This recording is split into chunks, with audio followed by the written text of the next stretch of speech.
How to draw lines in AutoCAD.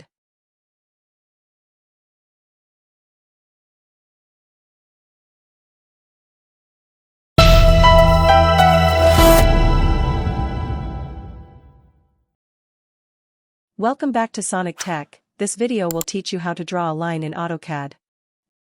Click the Home tab, Draw panel, then Line command.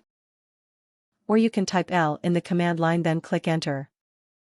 Specify the start point and end point of the line segment by clicking in the drawing area. Continue specifying additional line segments.